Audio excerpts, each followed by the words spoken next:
Hi everyone, welcome back to the Stay Hungry podcast today. I've got Kelly Cookson from Cheer Up Marketing and we're going to be talking about positive psychology and how it can influence your marketing and your business.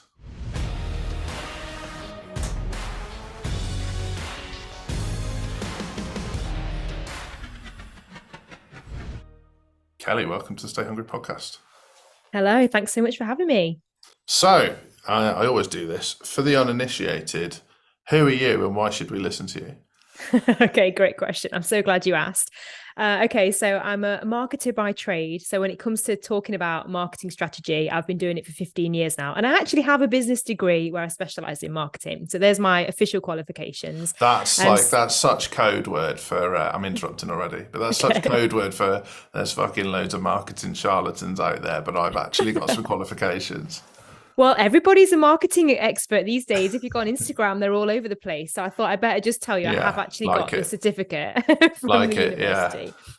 university. So prior to this business, I've been running Cheer Up Marketing for just over 3.5 years now. So I started it in January 2020, which was great timing just before the Mm, pandemic hit.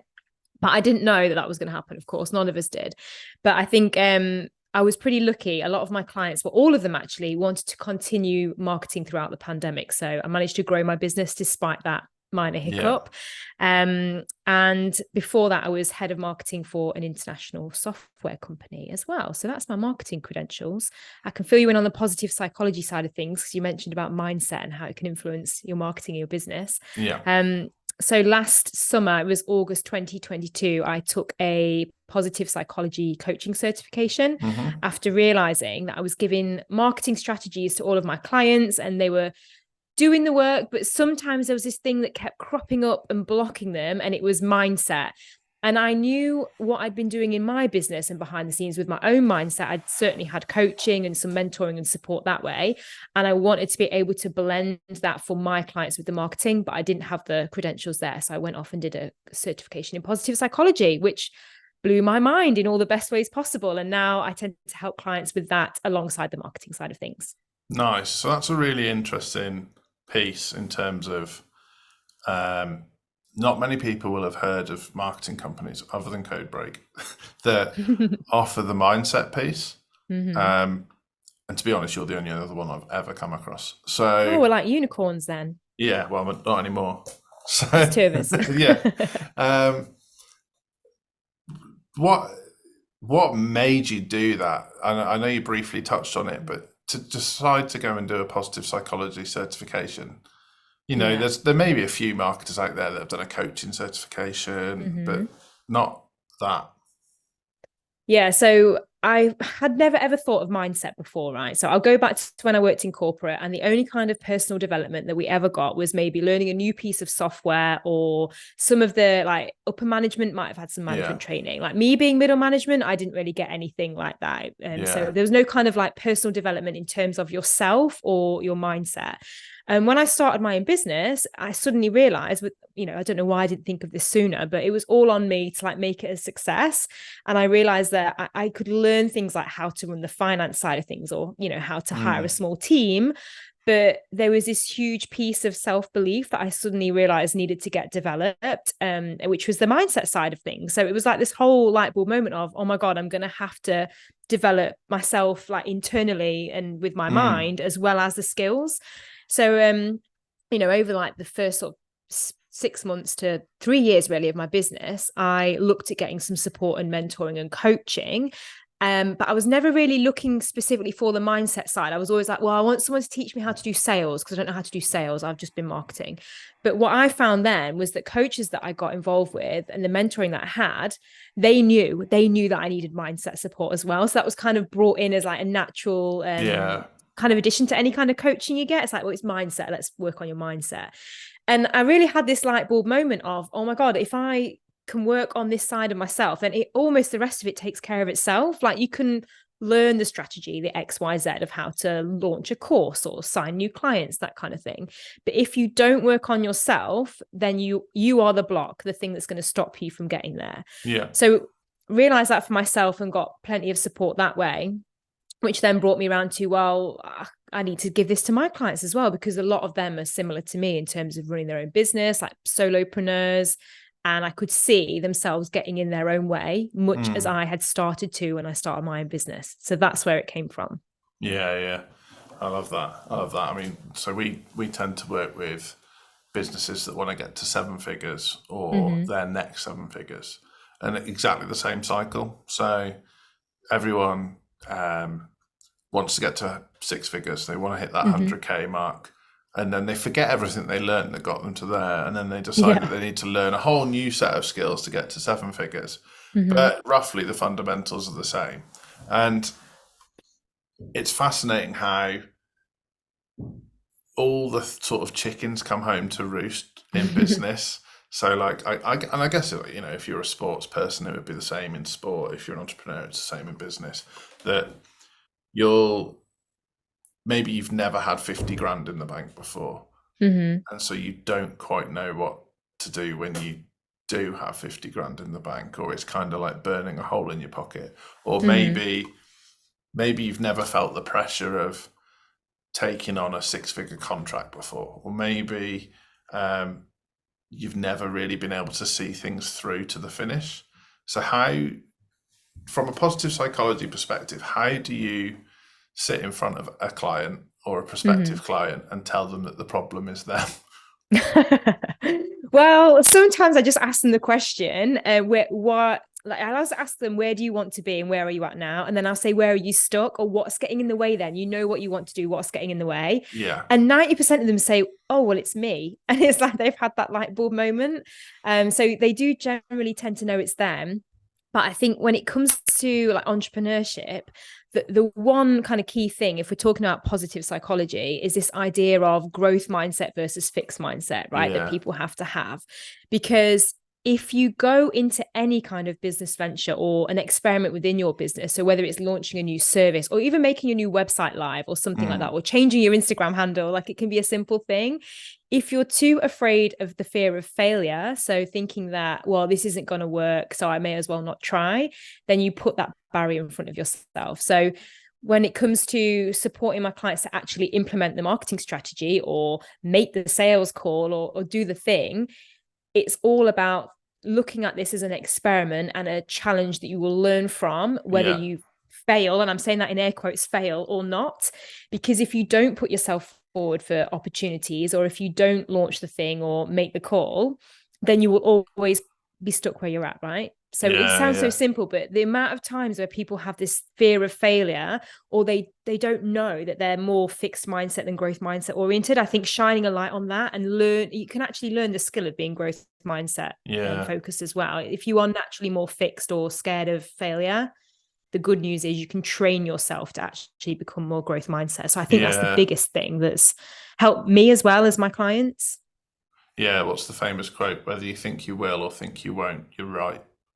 And it's You're right. like, Yeah, yeah, it's exactly. like that whole, like, because we talk to our clients a lot about growth mindset and abundance mindset, and Yeah. the idea that if you're going into this new ad campaign, website launch, like you said, email funnel, and Mm-hmm. you think it's not going to work, you've already increased the chance of failure. And Yeah. like you say, air quotes failure, because there's so many lessons to be learned from every failure that actually you could spin any failure into a success, essentially. But Yeah. I um, think there's a lot around risk as well. So I've found that since starting this business, I'm actually quite happy with a fairly high level of risk in yeah, terms of trying new things or investing in myself and the business.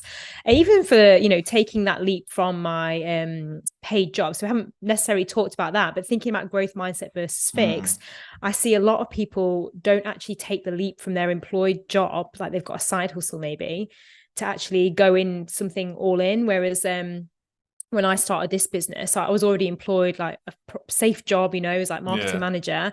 I was working 3 days a week after maternity leave, but that money was coming in every month and that was guaranteed. But it was that making the leap of, well, let's start a business. And I just had that undying belief that it was going to work and that I was going to make my salary straight away in the first month, which I did. But that comes down to the growth mindset thing. Well, I'm going to do it. Like, let's go for it. And I think I'm actually quite naturally highly up for taking a risk. yeah. And I think there's a real risk as well of having your foot in two camps. Mm. If you're spending 3/4 of your week as an employee, Yeah. it's very hard to perform as an entrepreneur Yeah. because you're doing everything for the benefit of somebody else, and Exactly.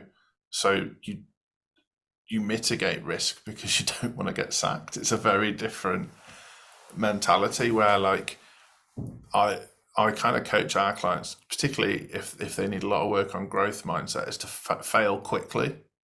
Yeah. So, like, look, like a lot of people come to us and they have a lot of ideas, and it's kind of a blessing and a curse for an entrepreneur that they're constantly Yeah. having ideas. So I'll be like, well, come on, then let's test a few, but we're going to test them rapidly. So Hmm. you're going to know within the next 1 week or 1 month what works and what doesn't, and then you see their kind of fixed mindset kick in, and they're like, Yeah. so you're saying it might not work? And it's Yeah. That's the exciting bit.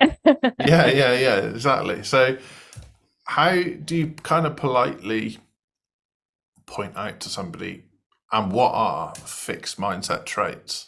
Mm. So I think the fear of actually starting anything, so procrastination will show up quite a lot, or making excuses. Well, this isn't a good time for me to hit live on that campaign or make that, Sales launch that call. thing.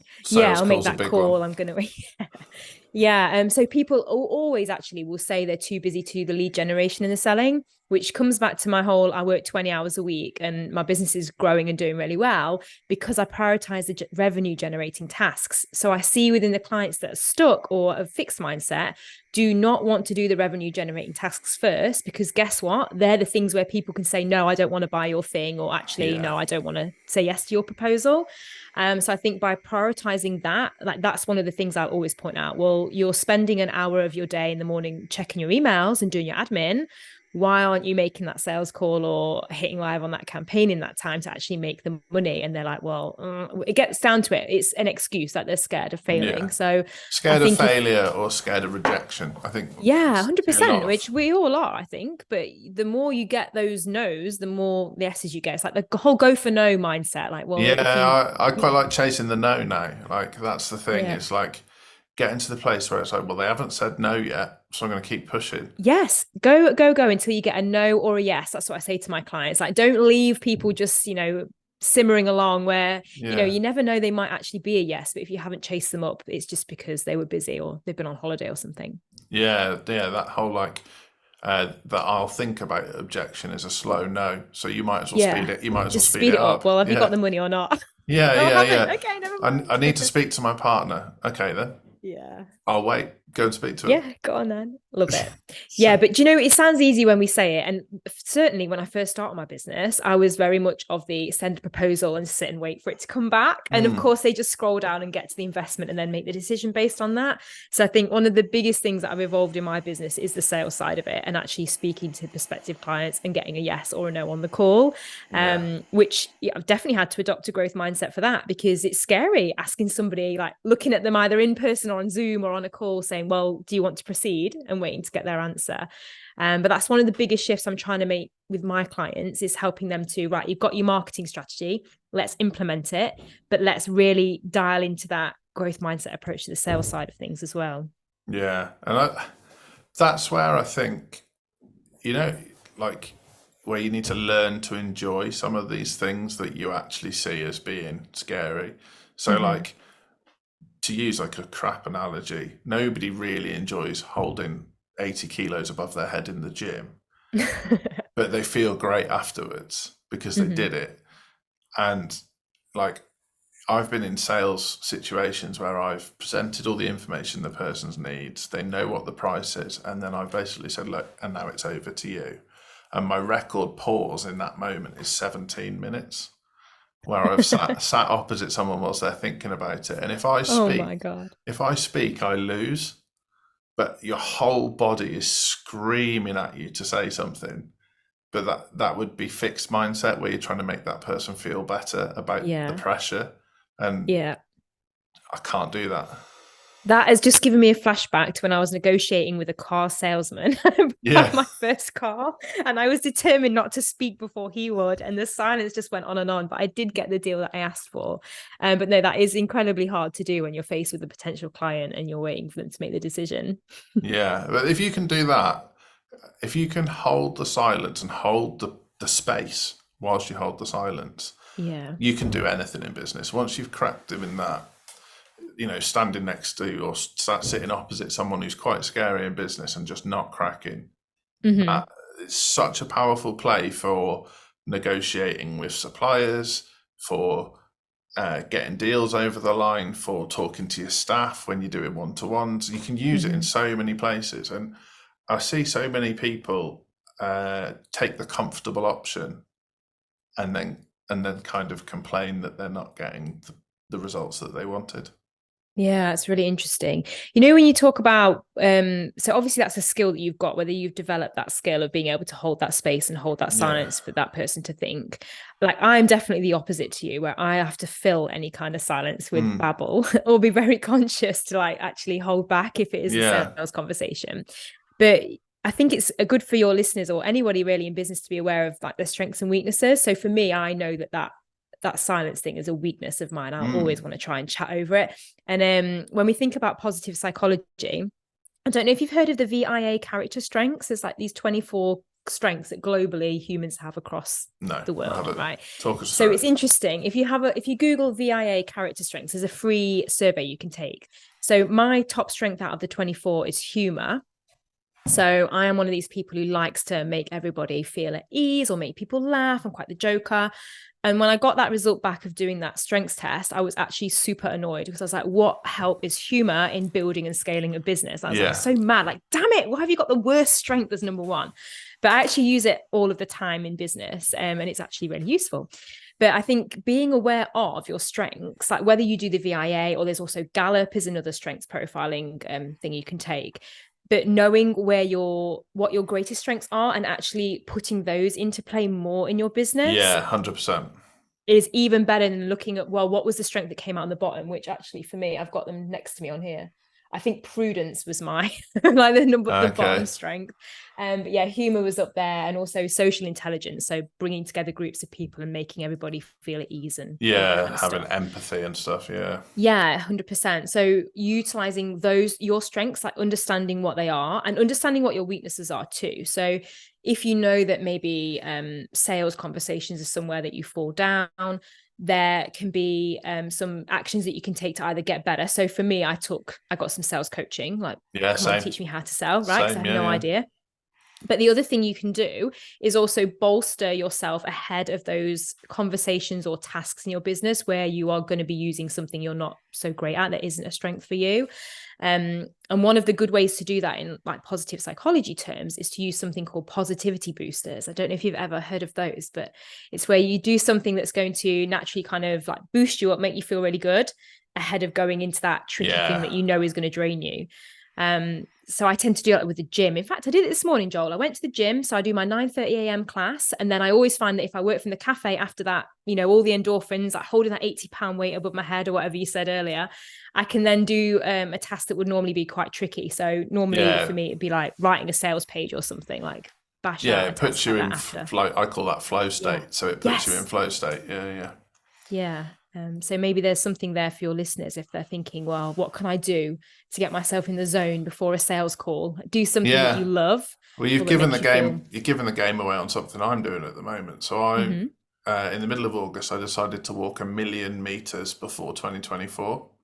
So every Wow. day I have to walk 7 kilometers, which Right.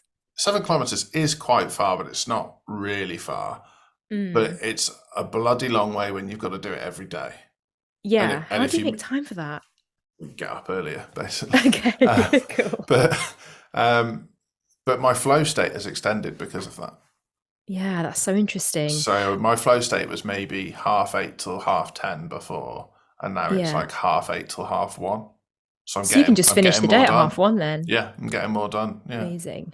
That's exactly it. And when you talk about flow, so think from like a well-being point of view, like all of the studies around flow and positive psychology have shown that if you can get into a flow state at least once a week, then it boosts your like positive emotions and how fulfilled and, you know, your sense of well-being. So you're really lucky that you can get into flow like every day if you're doing the walk. But if people are listening and wondering what their version of flow could be, like you have to think of something that's kind of a level of challenging that means you kind of have to concentrate. So if you're thinking of an activity that you could do to get into flow, a really good one is like playing a musical instrument, or even video games count. So it's something that's going to challenge your level of skill, but you feel fully immersed in. So it can't be so hard that you just give up and think this is too difficult, but it can't be so easy that it's like too automatic. So that's where kind of playing a musical instrument comes into play. Like for me, I find it a lot with copywriting. So I've written a book, Joel, that's out in November. So I should give that a plug. Yeah, nice. Positively Productive is going to be out on the 9th of November. But I actually found I got into flow writing the book. So it was, you know, it's difficult to write a book, but just the right level of difficult for me, that it was still enjoyable and fully immersive. So it's that kind of thing where you can sit there and you've been writing for an hour and you look up and go, oh God, I thought that was 5 minutes. And the whole hour's gone by. Yeah, exactly. That's a great description of flow state, that you don't feel like you're grinding. It doesn't hurt. And, time goes quickly, but it is challenging. Yeah. Yeah. You're lucky if you can find that in your week. Like most people don't get into flow at all. They just go through, like I'm talking about employed people. I think as entrepreneurs, we have more opportunity maybe to find that level of challenge. Yeah. I worked with a coach. I worked with a coach to make sure I could find my flow state every day. Yeah, that's so cool. Because so long story short, people have heard it on the podcast before, but we went from a 7-figure agency pre-COVID to nearly zero during COVID. And I wanted to get it back to 7 figures as quickly as possible. And one of my 5 solutions was flow state. So yeah, I love that. And the thing that I really like to sort of dive into with you was obviously we're talking about positive psychology, and we're talking about fulfillment was something you've just mentioned.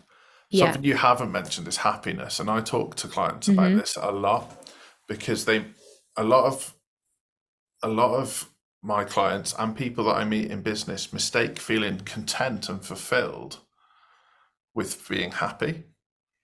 And personally, I think there's a real risk with chasing happiness, because the opposite of happiness is sadness, basically, and you're putting yourself on the up-down roller coaster. And actually, if you're fulfilled and content, it doesn't matter if your emotional state is happy or sad, you're still all right. That's so interesting you say that. So I'm currently reading a book on happiness by, I've forgotten his name, the monk guy. You've probably heard of him. But but you have to add it in the show notes if people want to know. You won't believe me, but I'm going to a talk by him on Friday. Okay, cool.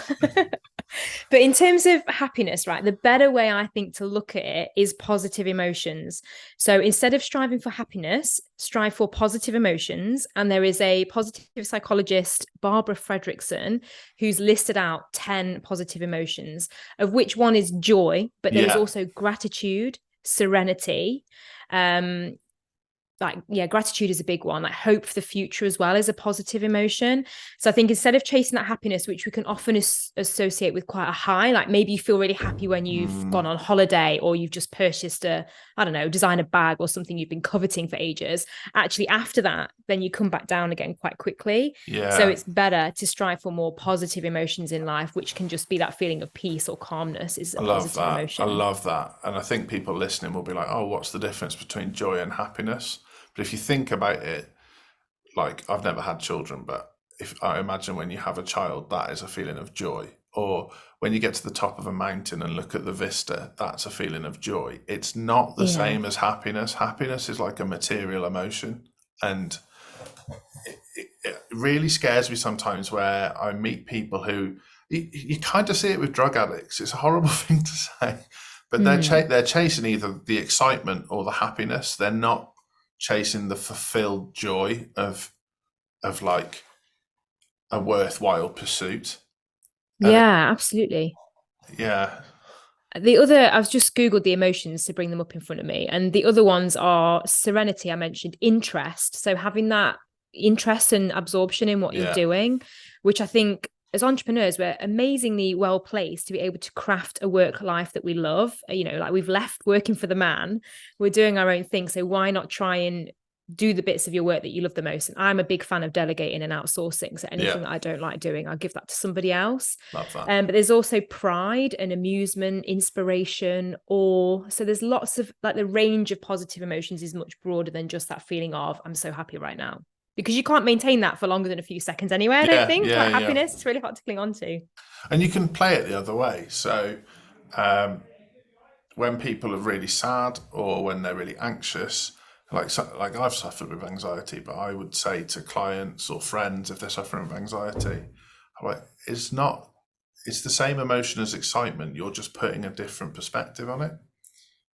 Yeah, it's really interesting. And they're like, what do you mean? I'm like, imagine how you feel when you're excited. You get butterflies, you feel your chest goes quite tight, you might get a little bit sweaty.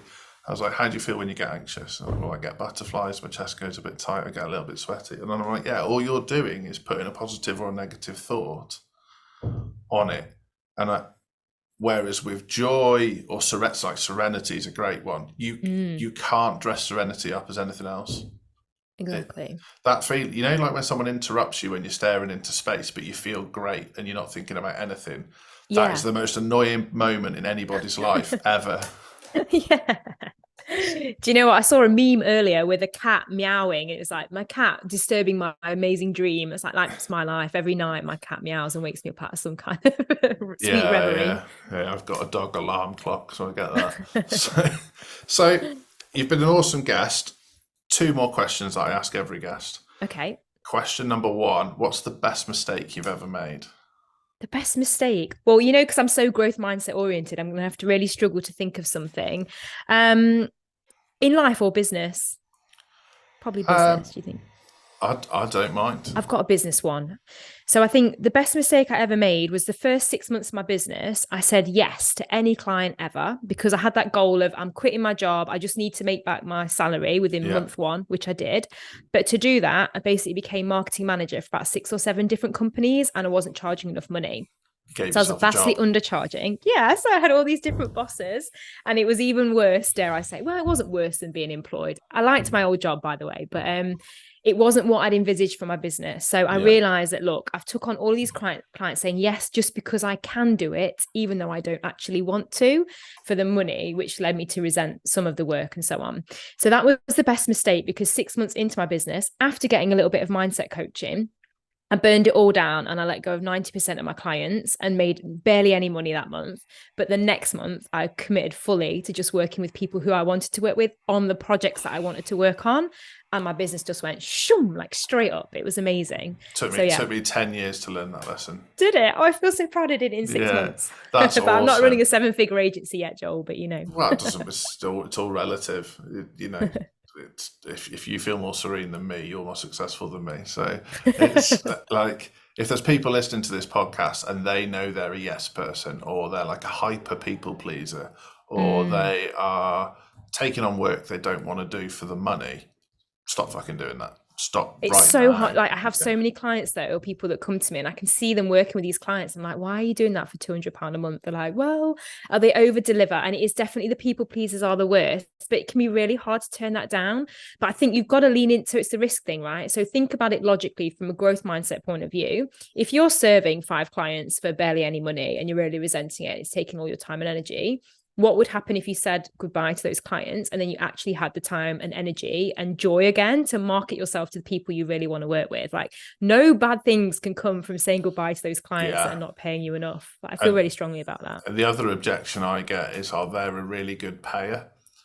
And they pay on time. Of course they do, because they're paying you nothing. So they know that if they let go of you, they're going to have to pay someone else more. Yeah, but we've had clients who are getting paid a fortune by people they hate working for. Okay, sure. And I remind them to go back to why they started a business in the first place, what their reasons for doing it, and what their legacy looks like. And nowhere in that did it say working for dickheads. So it's like, that's not your meaning and purpose. It's not on your vision board, is it? Yeah, working for dickheads. Exactly. And there's no amount of money is worth it. Like, don't sacrifice your joy for one of it. For other people, because you're letting down your other clients. If you're not showing up in the right growth energy that you need to be in, Mm-hmm. you're letting down the other clients by serving that dickhead. Yeah, love that. You Yeah, should put that on a post-it note or on a bumper sticker. it's probably on the wall in here somewhere.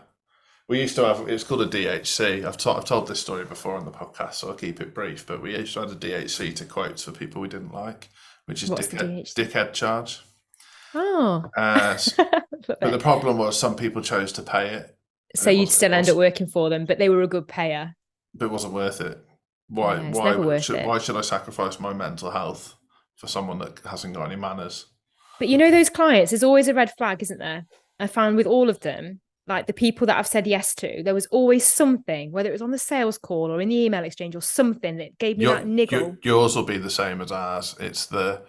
I've worked with 3 other marketing professionals before now, and it hasn't And worked out. none of them were any good. Yeah, it's like on your third divorce, it's your fault. Fuck off. Like, Yeah, so I think, but honestly, one of those skills that you need to learn as an entrepreneur is to listen to your intuition, which again, they don't teach you that in business school and they don't teach you that in corporate life, or they certainly didn't for me. There was no intuition. Yeah. It was all ROI and KPIs and numbers and facts and figures. None of that. What did your gut tell you? Oh, my gut's telling me don't go near this person. and I guess if you're a logical person, because some of our listeners certainly will, like, the word intuition will put fear into them. Oh yeah, it sounds hippy dippy, doesn't it? Yeah, Woo-woo. But if you're a logical person, think about it like this: it doesn't matter if your intuition is telling you they're not right for you, in terms of your intuition might be wrong.